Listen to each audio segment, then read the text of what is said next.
Bonjour à toutes et à tous, bienvenue dans King Energy. Bonjour Fernand, comment ça va? C'est bien, Thomas. Ça va très bien. Donc là, on va revenir sur les actus du moment, on va parler des Français, et puis gros sujet du jour intemporel, qui est le mec le plus violent de l'histoire du MMA? Pourquoi? C'est en écho à ce qui s'est passé lors de l'UFC 291, événement qui a tenu toutes ses promesses. Franchement, ce genre de soirée, c'est... Une dinguerie. On est d'accord. On va... Vas-y. Non, c'était bien. C'est une très belle soirée. Est-ce qu'il y a un athlète, un moment qui t'a particulièrement marqué, toi? Euh, j'ai beaucoup aimé ce que a fait Kevin Holland. Parce que c'était pas évident. C'est pas un match gagné en avance, tu vois. Et j'ai beaucoup aimé. Voilà. Et puis, les autres performances. Gaethje, Justin Gaethje, ça a été un peu court. C'est dommage parce que c'était un banger, c'était un gros fight. J'ai beaucoup aimé Kevin Holland. Et puis Justin Gaethje, c'était tellement beau le fight que finalement, c'est un peu, il y avait un match là sur les kicks, des kicks très précis, très puissants, un très bon jab de la part de Justin Gaethje. Mais voilà, ça s'est écourté. On kiffe le mouvement, c'est juste trop beau. Et tu te dis, ah, c'est dommage que ça n'arrive pas à la fin, comme sur Leon Edouard et Ousmane Camaro, parce que du coup, on a raté un beau combat. Tu vois ce que je veux dire? C'est allé trop vite. Mais une soirée qui était magnifique, excellent. Et quand tu vois qu'un Geji là demande le combat pour le titre, est-ce que tu penses pas qu'il a ses chances, mais qu'il repartirait vainqueur, peu importe le gagnant d'Oliveira Makhachev, ou c'est compliqué puisqu'on l'a déjà vu dans des dispositions similaires? Non, c'est toujours gagnant. Il faut que les gens qui nous écoutent et qui ne comprennent pas le game, des fois, ne se posent même pas la question. Quand tu es dans le top 10, ton seul fil conducteur de toute ta vie, c'est la ceinture. Le reste, bouché. Parce que dès que tu es dans le milieu, soit en tant que combattant, soit en tant que coach, soit en tant que manager, soit en tant que qui que ce soit dans le milieu, tout ce qui est intéressant, les conséquences de ceinture par ceinture, c'est du simple au quadruple des fois. Tout devient super.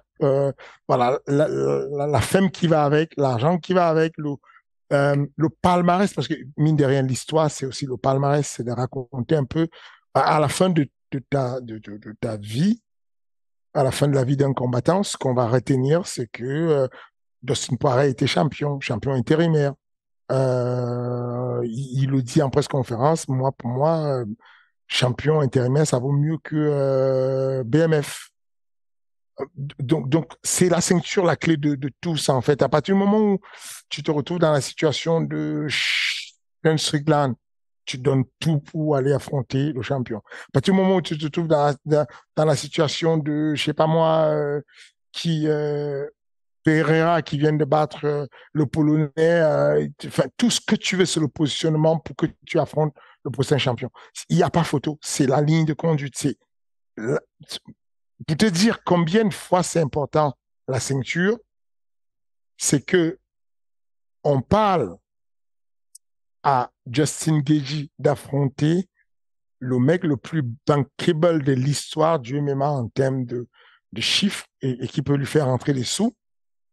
Et il hésite, il s'en moque un peu. Il dit, bon, là, c'est Conor qui chasse, Conor McGregor, qui était le chassé, le pourchassé, aujourd'hui est aller chercher les mecs qu'il va affronter. Et c'est lui qui va demander, par exemple, à affronter Justin Gaethje, quand Justin Gaethje va dire, bon, je sais pas, je sais vraiment pas. Il m'a esquivé plusieurs fois.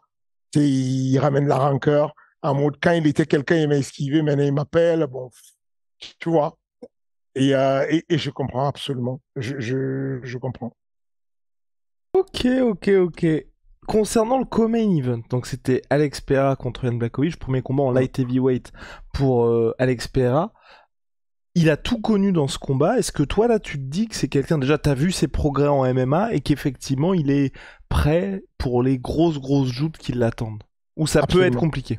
Non, non, non. Il nous a prouvé tu ne peux pas commencer le combat dans une pire situation. Dans le cas de Alex Pereira, tu peux pas faire pire que ça.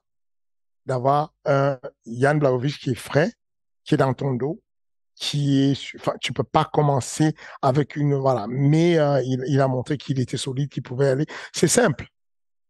Si Jan Blachowicz affronte Jerry Prochazka pour la ceinture et il gagne, il sera potentiellement considéré comme l'un des plus grands combattants de l'histoire des arts martiaux modernes. Parce qu'en termes de palmarès, ce serait le premier être humain double champion du Glory qui deviendrait double champion à l'UFC. Il aura battu tous les records qui existent sur le MMA moderne. Tu vois ce que je veux dire? C'est que ça revient à ce que je te disais tout à l'heure. Le fil conducteur de tout combattant, dès que tu es rentré dans le classement mondial du top 10, le seul fil conducteur qui compte, c'est la ceinture. Peu importe qui est face à toi, peu importe où, quand, comment, c'est la ceinture. Parce que ça va être le résumé, enfin, le CV de ta vie. Et donc, voilà, avoir ce combat-là, ce test-là, c'était le meilleur test qu'il puisse avoir. Et ensuite, il faut comprendre un truc, c'est qu'il a battu le seul mec qui avait déjà avec lui battu Israël Adesanya. Il est en train de boucler une boucle très intéressante. Et puis la vérité, c'est que si on t'avait posé la question, si on te pose la question, entre Jerry Prochazka et puis Pavlovich? Non, le Polonais, Pavlovich, wow, Blachowicz, pardon. Blachowicz, Ouais. entre Jerry Prochazka et Blachowicz, qui serait le combat le plus compliqué? Tu aurais dit instinctivement Blachowicz, puisqu'il y a la notion de lutte, il y a la notion de sol, et que c'est compliqué. Il a passé l'épreuve. Il est allé en enfer, à la décision. Décision compliquée. Il y a même des gens qui ont parlé du vol. Moi, je trouve pas que c'est un vol. Je trouve que c'était un combat correct et qu'il a marqué beaucoup de points debout. Il a mis beaucoup de jabs au corps. Il a beaucoup travaillé. Voilà. Donc, je pense qu'il était bien. C'est exactement ce qu'on veut. Le meilleur test que tu peux avoir pour un combattant de ce niveau, un striker de ce niveau, c'est qu'il puisse se mouiller dans toutes ces dimensions et s'en sortir. C'est ça qui est le kiff. Et c'est ce qu'Alex Pereira a fait là, ce samedi justement. Non, franchement, moi il m'impressionne hein, parce que oui, effectivement, le combat était serré, mais là, il a affronté peut-être le plus gros test pour lui dans cette catégorie. Et là, c'est vrai que contre Prochazka et même contre s'il venait affronter Jamalil, je pense que c'est plus simple pour lui. Voilà. Ils auront du mal à l'amener dans une dimension où ils vont le noyer. Alors, tout est possible sur un combat d'MMA, mais tu sens vraiment que... parce que Blachowicz, c'est un très bon grappleur. C'est un excellent grappleur. Et voir ce qu'il a fait, c'est bien. Moi, je pense qu'il a prouvé un truc. Dorénavant, il fait partie de la classe des combattants d'MMA. Si le chemin qu'il fait, il a un chemin qui est même encore mieux que s'il avait battu qu'il avait battu Israël Adesanya sur le dernier combat. Imagine, il combat Jerry Prochazka, il gagne le combat. Donc il devient le mec qui a été champion à 84, champion à 93, double champion Glory. La trilogie devient obligatoire à l'UFC entre lui et Israël Adesanya. Imagine le banger. Et s'il réussit à gagner Israël Adesanya, c'est le GOAT. Fini, échec et mat. Ah, ce serait complètement fou, Fernand. Est-ce que tu penses, il y a beaucoup de questions autour de... pardon, J'ai deux questions. Alex Pereira, déjà, quand tu vois la transition, donc on va dire kickboxing vers MMA, il y a plusieurs écoles. Il y a la tienne, celle de Gene Berman, où c'est justement devenir insaisissable pour ne pas avoir ces situations-là. Et Alex Pereira, on voit qu'il est beaucoup moins mobile. Est-ce que toi, si t'avais eu un gars comme ça qui était arrivé chez toi, tu te serais dit, oula, il y a peut-être... Enfin, comment on voit moins un succès potentiel qu'en ayant une approche Adesanya Cyril Gane, tu vois. Non, je pense que ça dépend toujours de, du style des personnes. Il y a eu... Bah, Francis était pas très mobile, par exemple, pour toi. Francis n'était pas très mobile, mais il bougeait quand même. Il savait faire... il savait créer un peu de distance. On lui a apporté beaucoup de mobilité. Euh, Cyril ne bougeait pas beaucoup, hein. Attention, il ne bougeait même pas, hein, pour te dire la vérité. Quand Cyril est arrivé au MMA Factory, c'était marche en avant, hein. Sauf qu'à l'époque, il est tombé à l'époque où il y avait un jeune au MMA Factory qui venait de la euh, Europe Top Team, où il y a Anthony Dizzy. Il s'appelle Alex Fontes. Ils sont entrés au MMA Factory quasiment le même jour. Alex Fontes, 93 kilos, Cyril Gane faisait environ 100 kilos. Je peux te dire que le sparring était archi intéressant. Parce qu'Alex Fontes, c'est un lutteur en chaîne. Il enchaîne, il enchaîne, il enchaîne, il enchaîne, et derrière, Cyril Spollet. Parce qu'il n'avait pas le déplacement qu'il a aujourd'hui. Mais pour répondre à ta question, si j'avais eu un mec avec du striking, mais qui ne bouge pas beaucoup, la réponse c'est, je l'ai en ce moment à la salle et je kiffe de ouf. Je n'aurais jamais cru que j'allais kiffer. Alors, attention, s'il m'écoute, je veux qu'il continue à apprendre à se déplacer parce que c'est un joker. Et tu peux dire qui c'est ou pas? Ou non? Aziz Lali. Ok. Aziz Lali, pour les 66 kilos, c'est un poison. Je ne devais pas le dire parce que ça va compliquer les match-ups pour lui. Mais il ne bouge pas beaucoup, mais il a comment dire, un sens comment dire, d'utilisation de son bassin quand tu avances, c'est légendaire. J'ai rarement vu ça. Il a un Muay Thai très solide où il est face à toi et tu vois bien qu'il est solide sur ses appuis au moment où tu vas entrer. Quand tu décides d'entrer, il a un réflexe d'antéversion, rétroversion du bassin. J'ai jamais vu ça. Je ne sais pas d'où ça sort, mais c'est un réflexe chez lui. Il défend terriblement et derrière ça, tu vas être puni salement. Mais genre, avalanche de coups de genoux dans la foulée, ultra brutal. Ultra brutal. Voilà, moi, ce que j'aime dans la pédagogie, c'est d'adapter autour de ce que le gars a comme arme. Ça veut dire que tu lui donnes quelques idées en lui disant, écoute, quand tu tombes sur des très gros lutteurs, parce qu'il y a des mecs à la salle c'est un autre niveau de lutteurs. Des gars qui, les frais, ils nous sauvent, peu importe la catégorie de poids, ils mettent la main sur quelqu'un, la personne tombe. C'est une expérience, c'est automatique. Ils te mettent la main dessus, tu vas tomber. C'est une fatalité. Commence à t'apprêter, comment survivre. C'est sûr, tu vas tomber à un moment donné. C'est ça. Ça peut prendre quelques secondes de plus ou de moins, mais tu vas tomber. Et donc, face à des mecs comme ça, j'aimerais bien que Aziz Lali puisse prendre un joker en plus qui n'est pas tant les déplacements, mais plutôt les changements de direction qui compliquent la vie. Parce que le fait de faire un step sur la gauche va désactiver le verrouillage de la lutte qu'a fait le lutteur. Le lutteur, pour pousser, ne peut pousser que sur un axe. Il n'y a pas la biomécanique, la lutte fait que tu ne peux pas pousser sur 3 axes.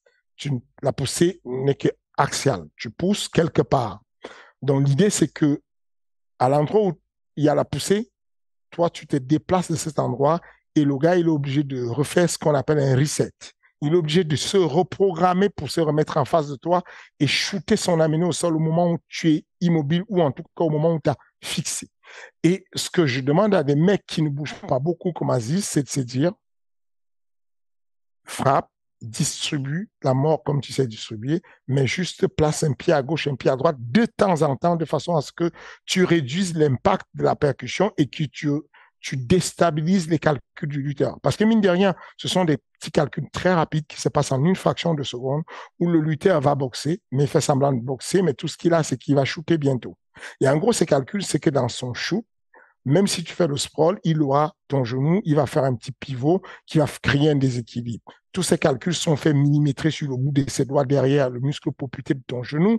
Et si tu rajoutes un petit pivot de 5 cm, de 10 cm, tu as faussé les calculs. Il est obligé de déprogrammer son amené au sol et de reprogrammer ça une fois ultime. C'est ce que j'appelle à la salle euh, désactiver le verrouillage de la cible. L'autre question que j'avais subsidiaire concernant Alex Pereira-Fernand, c'était, là on l'a vu au deuxième round, qui était pas loin, selon toute vraisemblance, de finaliser par TKO Jan Blachowicz. Est-ce que tu penses même, et qu'en plus, et c'est ça qui était encore plus imposant, c'est que il était déjà le plus imposant chez les middleweight, ça a l'air d'être toujours le plus imposant chez les light heavyweight, est-ce qu'il pourrait être poids lourd? Ah oui, sans aucun doute, il n'y a aucun doute. Je pense qu'il a le gabarit d'aller haut et surtout de maintenir un bon VO2 max. J'ai l'impression qu'en termes de cardio, il se maintient très bien. Parce que quand on voit le seuil ventilatoire de Jan Blachowicz au troisième round, on se pose des questions. Il était en dette d'oxygène comme j'ai jamais vu. Il était très, très loin. Et on voyait bien que Alex Pereira avait un calme, respirait calmement. Enfin, on voyait sur son amplitude respiratoire, la fréquence respiratoire, que c'était contrôlé, qu'il avait ce qu'on appelle la cohérence cardiaque. Oui, je suis sûr qu'il pourrait être ces gars qui sont des légers, pas vraiment poids lourds, un peu en mode ce mec qui devient la terreur chez les poids lourds aujourd'hui, le Brésilien. Almeida. Gelton Almeida, il a le profil de ces gars qui pourraient devenir Gelton Almeida. Donc, ça ne m'étonnerait pas qu'à un moment donné, c'est pour ça que je te dis, la trajectoire que prend sa carrière pourrait écrire une histoire parce qu'il a la capacité avec son poids de passer dans toutes les catés et de se faire remarquer dans toutes les catés. Je ne suis pas sûr qu'en poids lourd, il puisse devenir champion parce que ça cogne dur. Et comme essentiellement son combat c'est debout, je ne le vois pas chercher à amener les poids lourds au sol, je ne vois pas essayer d'amener Thomas Spinal au sol. Ça veut dire qu'il va devoir mettre en avant son kickboxing tout le temps chez les poids lourds et c'est une catégorie qui est dangereuse si tu restes debout et que tu n'as pas un niveau de debout sophistiqué. Tu peux te mettre sérieusement en danger. Est-ce que, par rapport à... Enfin, pas en haut, comme tu l'as dit, ça allait pour Alex Pereira dans le troisième round. Toi, t'as connu une fois, je crois, c'était avec Francis à Denver, un combat où justement qui était en altitude. Comment tu prépares ça? Et comment aujourd'hui tu conseillerais aux gens de préparer un combat en altitude? Parce qu'on voit que c'est pas des conditions habituelles. Et c'est peut-être pour ça aussi que Derrick Lewis y allait à fond dès le début dans son combat. Bon, nous on a, à l'époque déjà, vous avez vu la préparation de Cyril, c'était quelque chose on a posté pas mal de vidéos dessus à l'époque, parce que c'était une préparation sponsorisée par Reebok, et donc du coup, ils mettaient beaucoup de moyens pour communiquer dessus, mais on a vu qu'on avait loué un appareil, on avait loué un appareil qui permettait de faire que Francis s'entraîne dans les conditions d'altitude. En gros, tu as un appareil sur lequel tu peux régler la rarification d'oxygène pour un peu imiter les conditions que tu as quand tu es à 2000 mètres d'altitude, à 3000 mètres d'altitude, en fonction de ce que tu veux. Tu as des boutons, tu vas juste les régler, tu vas brancher un tuyau pour que le gars puisse respirer. Et puis, sur le doigt, il y a un petit appareil qui va mesurer la saturation pour comprendre où vous en êtes en termes de saturation et capter le seuil ventilatoire et puis les échanges gazeux qui se passent. Donc, en fonction de en gros, il faut commencer à faire l'entraînement 3 semaines en avance, 2 semaines en avance, Le protocole dit qu'il faut au minimum 2 semaines d'adaptation et et qu'il faut que cette adaptation puisse suivre, puisse rester très proche du combat parce que la désadaptation se fait très vite. Ça veut dire que si tu veux continuer à avoir les bénéfices de ce truc-là, il faudrait que tu ailles entre le moment où tu passes de l'appareil quand tu es sur une zone comme nous, on n'a pas d'altitude à Paris, et que tu arrives à Denver, il faut que tu y arrives dans la même journée rapidement voilà, avant les 48 heures et que tu puisses te ré, réadapter rapidement à ce que tu as comme est entraîné du coup dans l'atmosphère de ton combat. Bah, c'est ce qu'on a fait, c'est juste simple. Et puis aujourd'hui, il y a beaucoup plus que ça. Il y a des questions dans lesquelles tu peux dormir. Tu peux t'acheter en ligne des sacs, en fait, des espèces de petites chambres qui ont une fermeture hermétique où il y a de l'oxygène à l'intérieur produit par une machine qui va donner la dose d'oxygène que tu veux. Et donc la personne aura l'impression qu'elle dort en altitude, elle vit en altitude, elle s'entraîne en altitude. Et puis, ceux qui n'ont pas les moyens peuvent juste aller à l'UFC Institute. L'UFC Institute a une chambre où on peut faire du tapis, dans une chambre qui est adaptée, où on peut faire du vélo, où on peut faire certains mouvements de cardio. Bon, on peut passer du temps dans une zone qui est avec un mode d'altitude qui est réglable. Donc quand on voit un Alex Pereira qui est arrivé lui 2 semaines avant, c'est la période qu'il faut pour s'adapter. C'est ça. Si tu veux aller sur le site 2 semaines, 3 semaines avant, c'est l'idéal. Du coup, tu es mieux adapté parce que tu es déjà sur place, tu es acclimaté et tu es en plus adapté pour le time zone, pour le jet lag, toutes les adaptations, l'alimentation, tout, tu t'adaptes correctement, tu dors mieux et c'est l'idéal. Maintenant, si tu n'as pas les moyens d'y aller tôt, sur place, tu pourrais trouver un moyen de... Puisque le principe, c'est simple, c'est qu'en altitude, il y a moins d'oxygène et qu'en altitude, tu consommes, tu brûles beaucoup plus d'oxygène et donc tu respires mal. Et donc, rapidement, les gens sont ultra fatigués. Pour, pour simplifier ce que j'essaie de dire là, c'est juste de dire, on va donc organiser des conditions comme si tu étais en altitude, mais sauf que comme l'air ici n'est pas la même, on va soit te mettre dans un caisson, soit te brancher avec un appareil qui va produire de l'oxygène, qui va filtrer l'oxygène normal de la vie de tous les jours et te donner la petite quantité d'oxygène qui est donnée quand tu es en altitude. Voilà un peu le principe. Et quels sont les bénéfices pour les gars qui vont, tu sais, par exemple, faire un camp d'entraînement en altitude et puis ensuite qui reviennent à une surface normale? C'est quoi? C'est que tu vas être beaucoup plus... Enfin, forcément, je sais pas, en termes de cardio ou de dépenses Non, énergétiques, c'est non? juste que le corps, il s'adapte. Ok.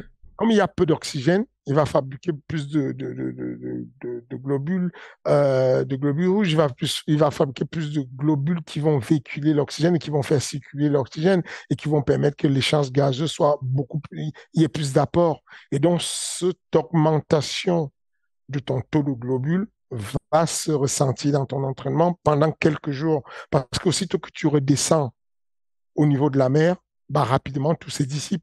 Très rapidement, le corps se réadapte au niveau de la mer.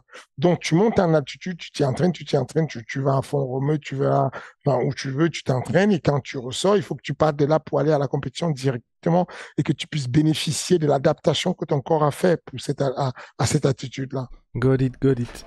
Maintenant, Fernand, le gros sujet de la semaine, c'est les Français. Là, en ce moment, moi, j'ai l'impression qu'il se passe quelque chose parce que il y a des signatures massives de la part de l'UFC. Certes, ce n'est pas la carte UFC Paris la plus ronflante en termes de nom, mais on voit que l'UFC investit sur le futur, investit sur ses Français pour la suite. Donc, c'est une très bonne nouvelle, mais Fernand, et c'est pas un petit mais, nous sommes tous les deux victimes d'une campagne de harcèlement, parce que oui, les gens veulent savoir qu'est-ce qui se passe pour le Lazy King. Les gens, je pense que toi, t'as reçu une tonne de messages, ils voulaient avoir une update sur la situation. Moi, perso, j'ai très peur parce qu'il reste, en tout cas avec tout ce qui a été annoncé, un seul combat pour l'UFC Paris. Moi aussi, j'ai peur. La réalité, c'est que je suis le premier touché. le premier touché par ce retard et ce manque de clarté sur la situation d'Abdul et Abdul en premier. Ensuite, il y a forcément nous, le Management Factory, et puis éventuellement les points de communication comme tu viens de dire, où on s'attend à ce qu'on en parle et qu'on en parle souvent. La réalité, c'est que au bout d'un moment, c'est fatigant. Et je n'ai pas la force de continuer à spéculer. En gros, ce que les gens voudraient, c'est que j'arrive là et que je dise, bon, je ne sais pas, Abdoul, il va encore signer, il va peut-être signer, il sera à Paris, je ne sais pas. Et, et le moindre mot, enfin, c'est un sketch. Abdoul, il a gagné le tournoi de grappling. J'ai dit, félicitations, Abdoul. Et j'ai mis hashtag UFC Paris dans le sens où je suis comme eux, je veux faire la propagande d'Abdoul et je mets hashtag UFC Paris et il y a tout le monde qui saute dessus et dit, bon, c'est bon. Là, il a dit que Abdoul était à UFC Paris. Mais non, je suis comme vous, je suis un fan d'Abdoul, je pousse, et là, je vais être sérieux. Je pense que dans l'histoire de tous les athlètes que j'ai poussés à l'UFC, j'ai jamais autant poussé pour quelqu'un. Enfin, voilà. Donc, je suis, si ça ne se faisait pas, je serais gravement déçu parce qu'il le mérite, parce que je ne comprends pas, mais ça c'est pas nouveau pour moi. Il y a beaucoup, ça fait très très longtemps. Avec le temps, quand tu viens d'arriver et que tu es un jeune manager et que tu ronfles un peu, tu es content, tu sais pas ce qui se passe. Tu penses que tu as compris l'algorithme en fait de l'UFC, mais tu ne comprends pas. Pour vous donner un exemple, c'est juste, voyez les personnes qui m'écrivent sur Ares et qui souhaitent des fois que Benjamin ou moi, on mette un tel ou un tel à Ares. Et des fois, les personnes disent, mais pourquoi tu ne comprends pas? Lui, il est là, il vient de Lyon, il vient du nord de la France, il représente, franchement, s'il vient, va faire des dégâts, c'est un bon combattant, machin. Et toi, tu es là, tu dis, je ne peux pas le prendre parce que sur mon roster, j'ai déjà un quota de Russes qui est là, j'ai un quota de Brésiliens là, et donc je dis à tous les managers, à partir de maintenant, ne me parlez pas d'un mec venu de l'Amérique latine, Costa Rica, machin, je n'en veux pas. Pas que j'ai un problème avec eux. Le quota que j'ai dans l'organisation est déjà énorme parce que c'est toujours une affaire d'offres et de demandes.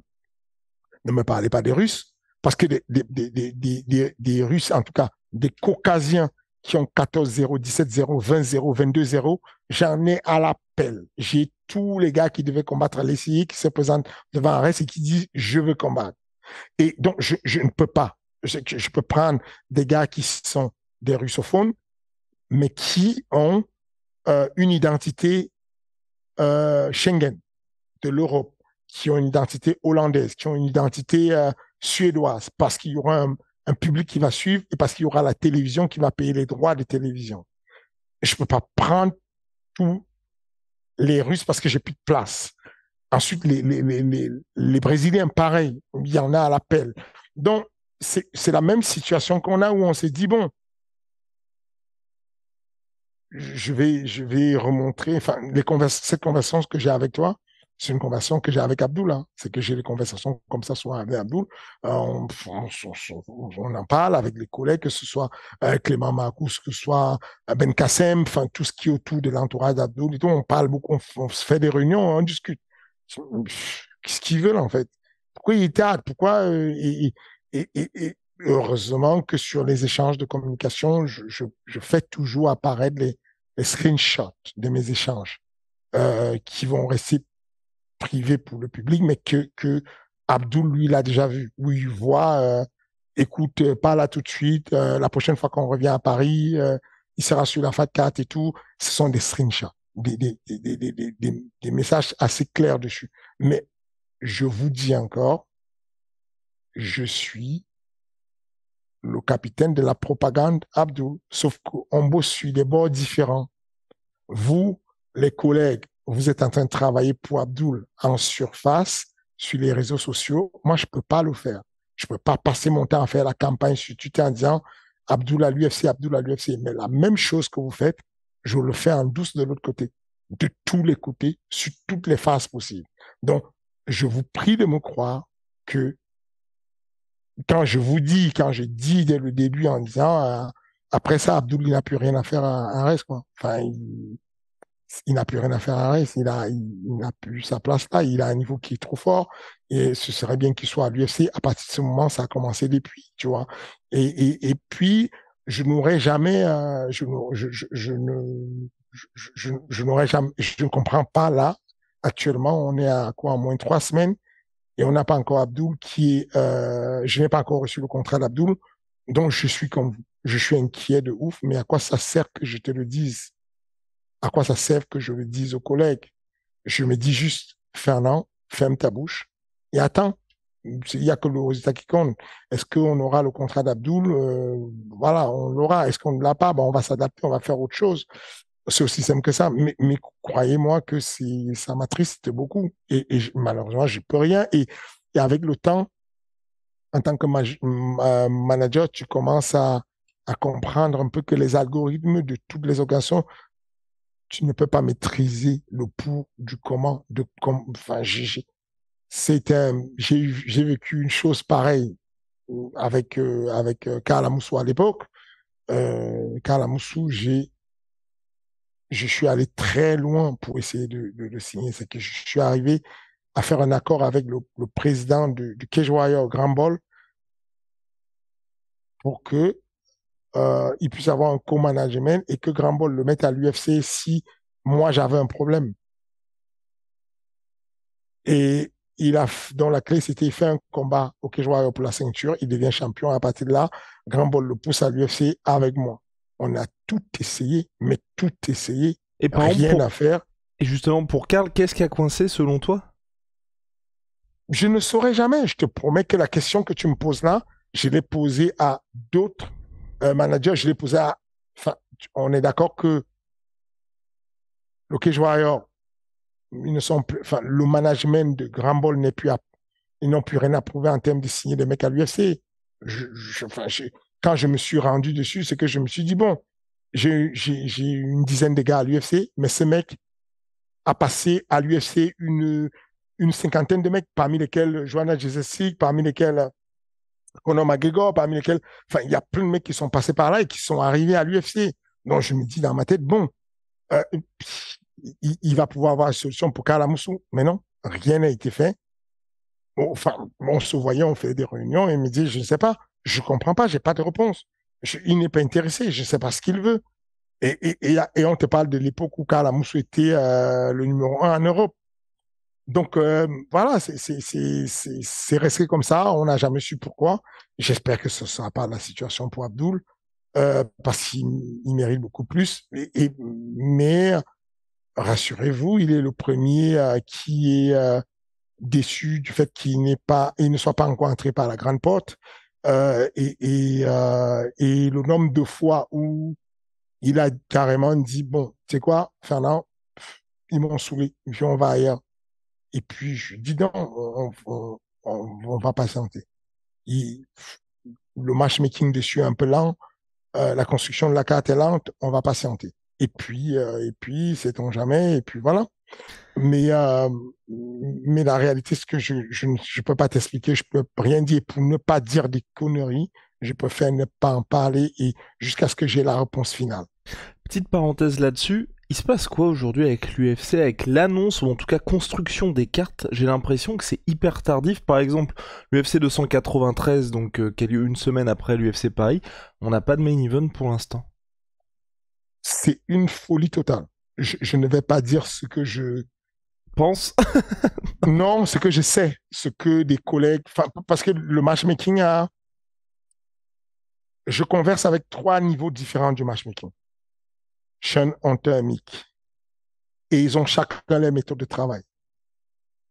Et donc, entre les collègues, ils peuvent trouver que l'un est plus rapide que l'autre et tu ne vas pas comprendre. Donc, je ne sais pas. Je ne sais pas exactement. Je sais juste que au moment où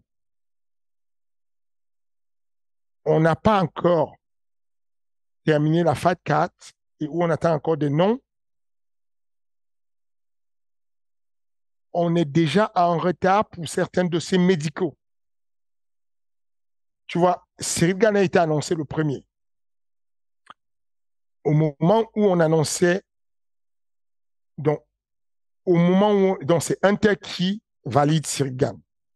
Au moment où Sean annonçait William Gomis, le service médical de l'UFC Paris 2 me réclamait déjà tous les dossiers médicaux de Cyril.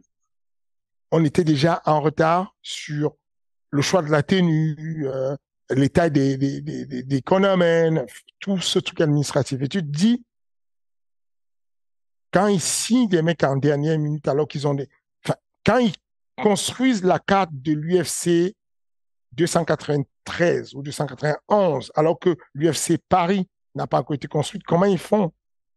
Quand ils font le matchmaking et ils terminent le matchmaking de l'UFC à Abu Dhabi, c'est quasiment terminé, la carte, pendant que Paris n'est pas encore terminé.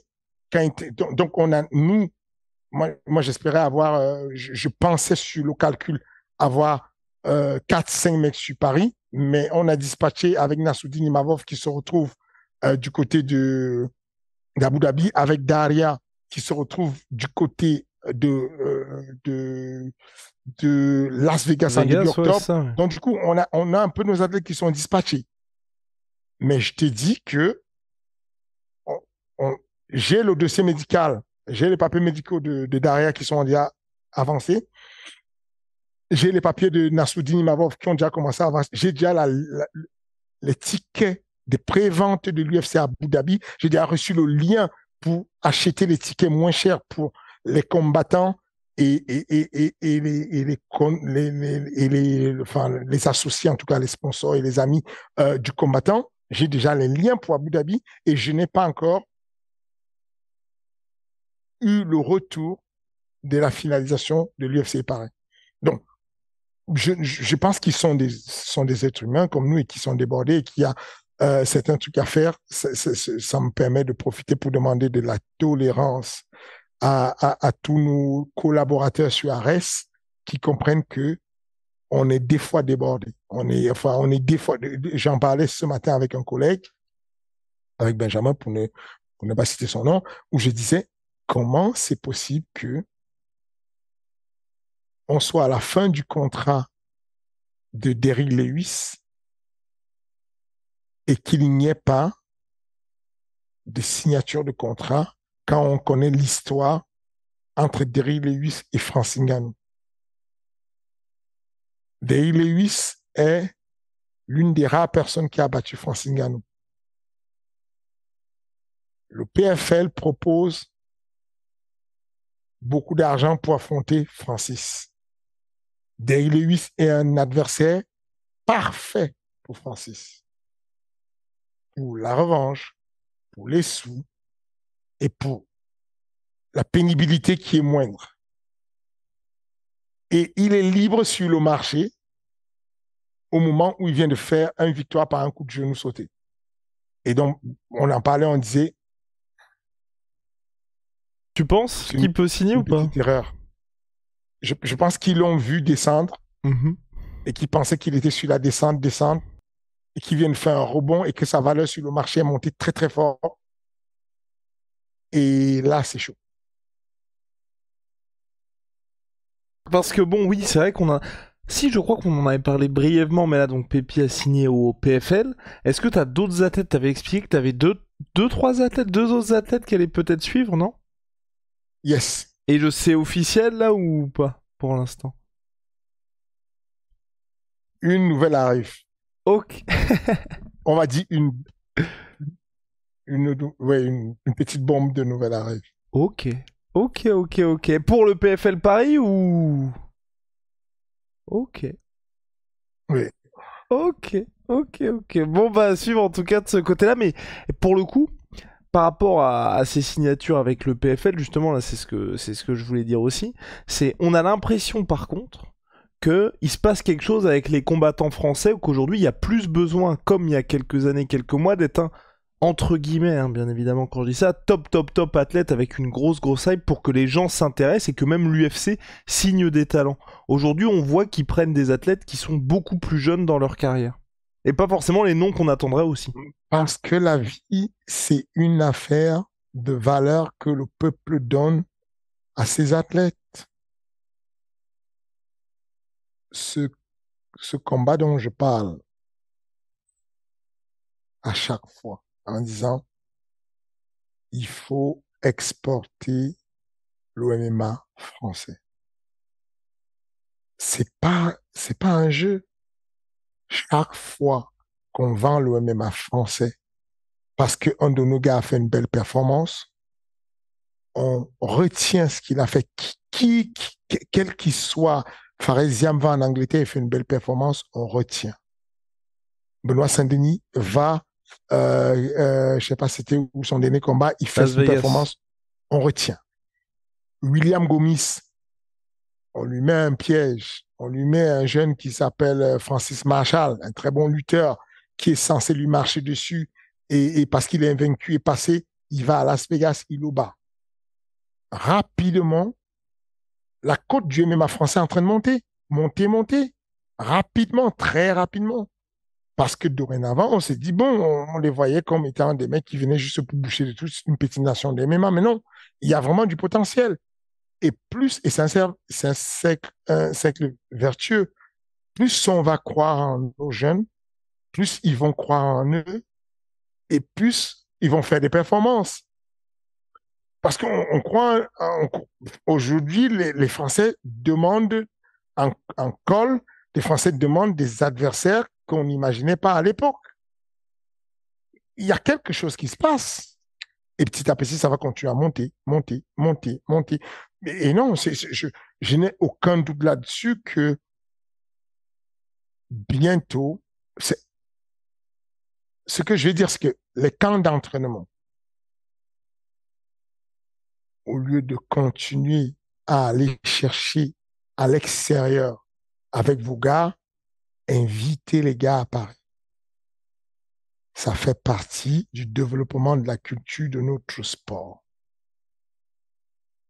Rappelez-vous qu'un gars comme Habib, le message qu'il envoie, vous n'avez pas compris, c'est pas un vrai message. Il faut le capter, le message. Je vous pose juste la question, à quel moment vous avez vu quelqu'un, donnez-moi un nom de quelqu'un qui allait se présenter au Daghestan pour préparer un combat. Habib lui-même ne s'est pas entraîné au Daghestan. Il s'est entraîné au Daghestan en fin de carrière. Il a fait quelques entraînements là-bas pour le MMA. Sinon, c'est la lutte qu'il faisait au Daghestan pour... quand il était jeune. Mais toute sa carrière de MMA, il a fait aux États-Unis. Tous ses cousins, ses frères l'ont fait à l'équilibre. Il n'y a pas un mec qui prend son billet d'avion qui va au Daghestan pour s'entraîner. Il n'y a pas. J'ai jamais vu Nassourdine qui me dit, coach, ces vacances-là, je vais rentrer au Daghestan pour aller lutter. J'ai jamais entendu ça de la part de Nassourdine, ni de son frère Daguia. Mais ce qu'il fait, c'est qu'il est en fin de carrière et il va vendre le tourisme de son pays. Brother, come to Daghestan. Les gars, je vous dis, on n'a peut-être pas la meilleure lutte, on a l'un des meilleurs striking au monde. Il faut que nos teams commencent à faire venir des gens qui viennent se préparer chez nous. Il faut qu'on commence à dire, lui, il a gagné la ceinture parce qu'il s'est préparé en France. Et c'est vraiment possible. Il faut arrêter de... Quand on voit que Lyonedo a gagné son combat en se préparant en Angleterre, on est content. Tout le monde en parle. Bah, c'est possible aussi chez nous. C'est vraiment un truc où euh, euh, les gens ne se rendent pas compte que c'est un truc où tu prends de la hauteur et tu dis, les gars, venez, on rend ce truc possible. Plus on va vendre le côté exotique de la France pour la préparation, plus l'écosystème et l'industrie du MMA français va grandir. Tu penses qu'on pourrait avoir, c'était je crois le plan initial de l'UFC pour 2023, deux événements en France. Est-ce que tu penses que ce sera possible l'année prochaine ou ça va toujours être... Aujourd'hui, est-ce qu'on est toujours au point où le nombre d'événements en France est quand même intimement lié au résultat de Cyril et que si un événement en France, c'est forcément Cyril qui est main event? Pour le moment, c'est le cas parce que Cyril est encore la locomotive, parce que quoi qu'on dise, il est bien avancé. C'est De très très très loin, oui, compliqué de très très c'est loin. que c'est les gens ne se rendent pas compte, en fait, quand ils parlent enfin, attention, Manon Fiorot, classé numéro un, c'est quelque chose. C'est une mini locomotive à son niveau. Mais La la hype qui notoriété va, en la vrai, voilà. notoriété, c'est juste ça. C'est qu'à partir du moment où, à partir du moment où un mec comme Dustin Poirier, oui, Dustin Poirier a croisé Conor McGregor, il a puisé une certaine notoriété. À partir du moment où il a croisé Khabib, même si le combat n'a pas été long et qu'il s'est fait étrangler, il a apporté une certaine notoriété parce qu'il a puisé cette notoriété-là de Khabib. C'est un peu le même principe. C'est que les deux combats qui ont été des combats très durs pour Cyril, Francis Ngannou et John Jones, lui ont donné une dimension internationale énorme. Et donc aujourd'hui, ça reste une locomotive et pour le moment, mais très rapidement, en fonction. Tu vois, l'UFC Paris qui arrive là. Peu importe le résultat, c'est pas tant le résultat qui compte, c'est l'ambiance qu'on va mettre là-dedans. Si tous les gars arrivent et ils mettent le feu, que le public est en feu et que l'UFC est débordé de demandes, bah forcément, ils vont créer quelque chose. Alors, si, bien entendu, si Cyril gagne et écrase son adversaire, bah, il y a plus de chances encore pour qu'il y ait un UFC numéroté l'année prochaine. Et donc, du coup, qui dit UFC numéroté dit qu'il y aura deux UFC, un Fanat et un numéroté dans la même année. Donc, c'est possible, c'est fort possible. Surtout que si le plan de Thomas Pinal marche, c'est un banger. France-Angleterre, c'est une dinguerie. C'est un truc d'adulte. Ça va être une tuerie parce que tu as des match-ups de fou à faire. France-Angleterre, tu as des match-ups de fou à faire. Et le clou du spectacle, c'est une folie. Donc, ouais, je pense que c'est possible. On n'est pas loin. C'est juste un effort collectif de se dire, chacun fait son boulot à sa manière et surtout, on vend le MMA français. C'est ça qu'il faut vendre. C'est, on vend le MMA français. J'ai beaucoup aimé le discours de Faresiam qui disait dans une vidéo, j'ai- alors, c'était un documentaire, je crois, où il y avait deux parties. C'était une partie où il y avait ces gars, ces coachs, ces hommes de coin, son oncle notamment, qui disait, bah, je pense qu'il faudrait qu'il aille s'entraîner avec les grands pour devenir un grand.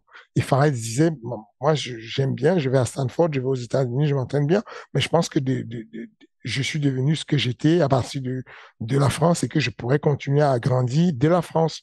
Ces discours-là fait beaucoup plaisir parce que c'est l'industrie du MMA français qu'il est en train de vendre. Au-delà et c'est une réalité, c'est que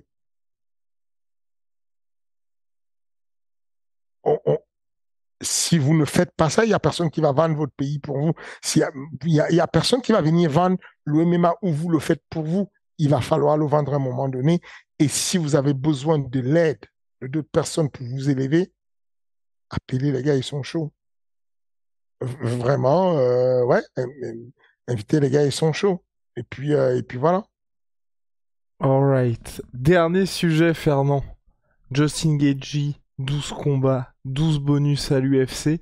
Dans toute l'histoire du MMA, est-ce qu'il y a un mec où tu te dis il est plus violent, plus intense que Justin Gaethje et des mecs qui t'ont marqué en particulier? On parle pas forcément de titres ou de, tu vois, des moments où tu t'es dit, ouh, Deux mecs. alors, Pour moi, les hommes les plus violents du MMA, en numéro 3, je mets Justin Gaethje. Euh, euh, par la complémentarité qu'il apporte sur sa manière de combattre. Il est vraiment dans le business de la violence. Son business, c'est d'apporter la violence aux gens, d'une manière ou d'une autre. Tout ce qu'il fait, il veut le faire de manière violente. Et puis, en numéro 2, je vais mettre un mec qui est pourtant, il a fait des...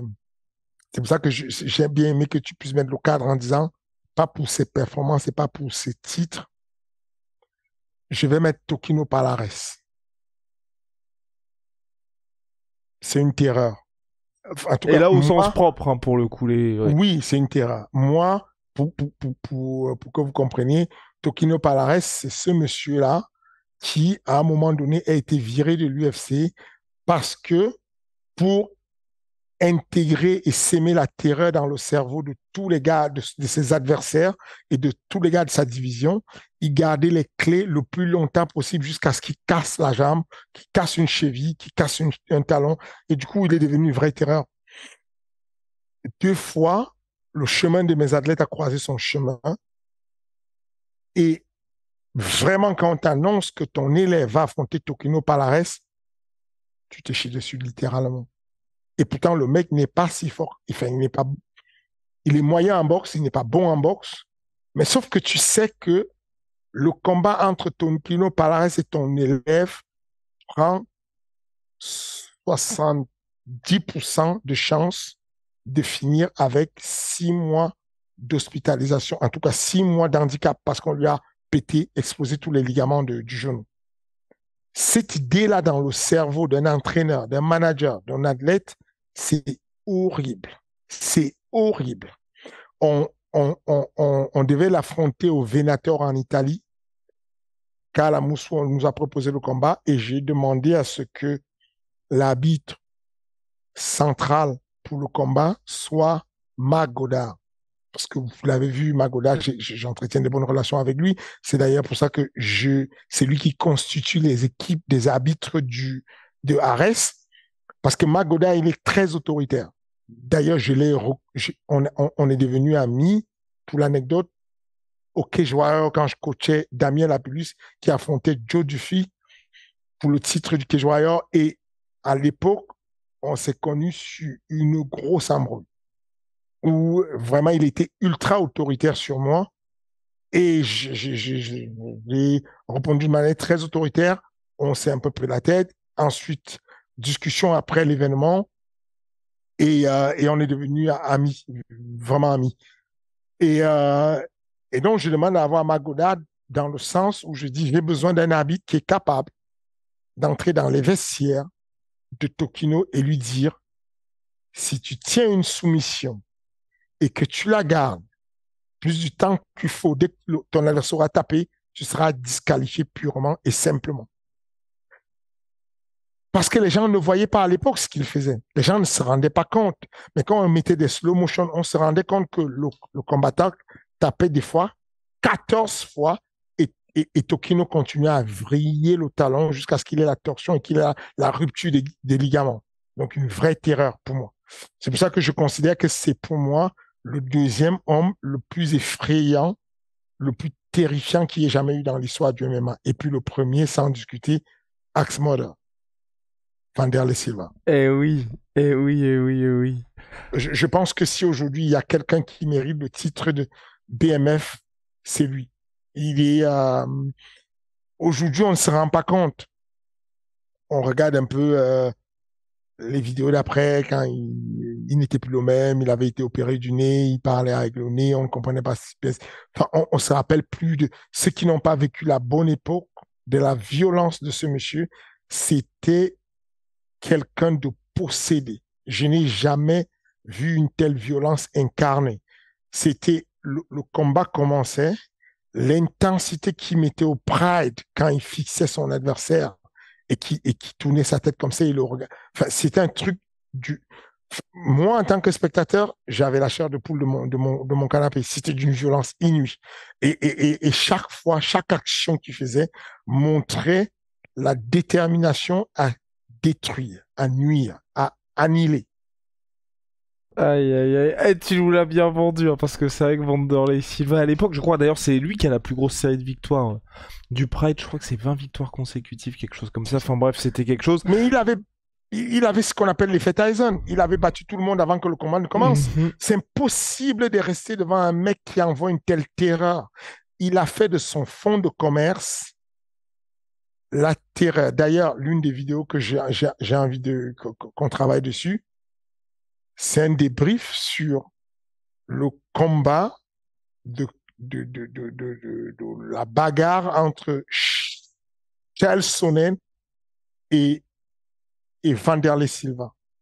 C'est quelque chose de très, très impressionnant. Si tu l'analyses et tu découpes tout et tu dissèques tout, c'est une école, enfin, c'est pas une école de vie, c'est pas quelque chose à montrer parce qu'il s'agit d'une rixe, c'est un combat qui est hors des règles, mais en termes de ingénierie, de bagarre de rue, on est sur du très, très haut niveau. J'ai rarement vu deux êtres humains euh, aussi intelligents dans les choix de mouvements de bagarre de rue. C'est, donc, il y a un Vanderlei qui est un instinctif, qui est une boule et qui va aller en mode voyou. Et puis, il y a un autre qui, tu le sous-estimes quand ça commence, mais dans son langage, c'était au TEF, hein, c'était pour remettre le contexte, c'est lors du TEF où ils sont chacun responsable du coach Brésil pour Vanderlei et du coach Amérique pour Shell Sonnen. Et tu as Shell qui a une stratégie où il ne peut pas se mettre en danger en bagarre. Les coups, ce qu'on appelle les second punch, où tu es surpris par un coup, ne peuvent pas lui arriver. Parce qu'il a une stratégie de communication où il va parler à Vanderlei et tu sens qu'il a ses mains qui sont là et il va faire comme si, donc il croise les mains ici, mais c'est une stratégie, ce n'est pas pour croiser les mains, c'est une attitude pour préparer la frappe qui va venir. Il sait que Vanderlei est une boule, il sent les choses monter dans l'intonation de la voix de Vanderlei, dans la manière dont Vanderlei est en train de respirer. Là, il y a ici, là, les deux grosses artères là qui vont battre en fonction de l'amplitude respiratoire et du volume respiratoire et même de la fréquence respiratoire. Et de là, tu peux voir si la personne qui est en train de discuter avec toi est en train d'avoir un mensonge.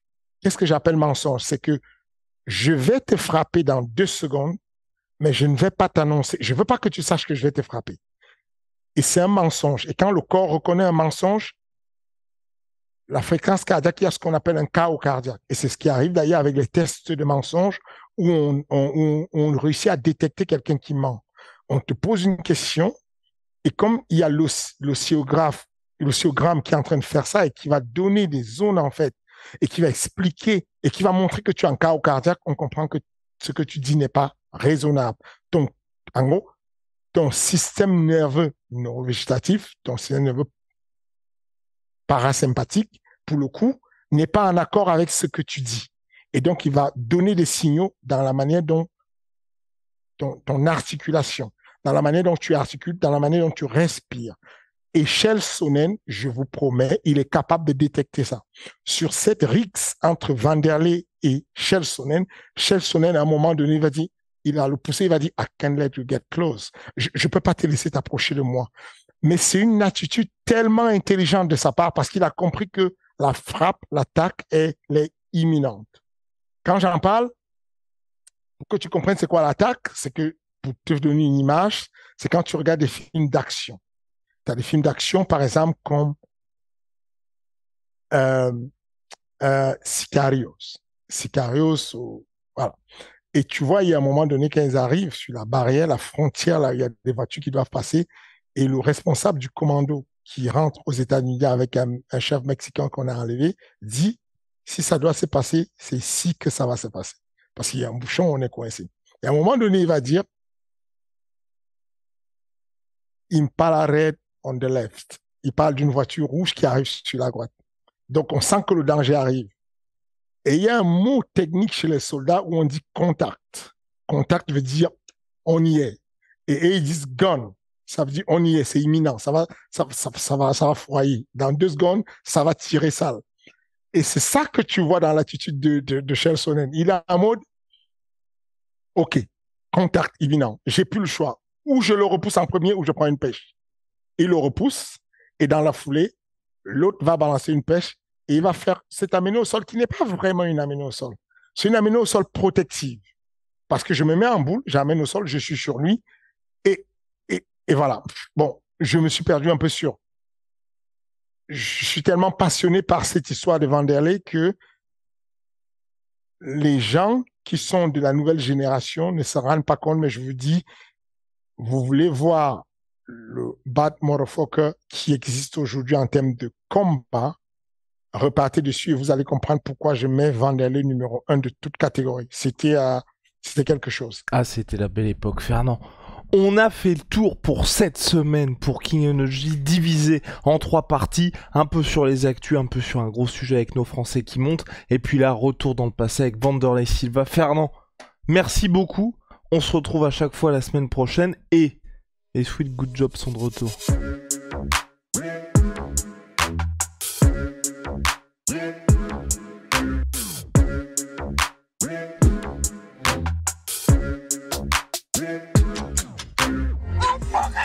Come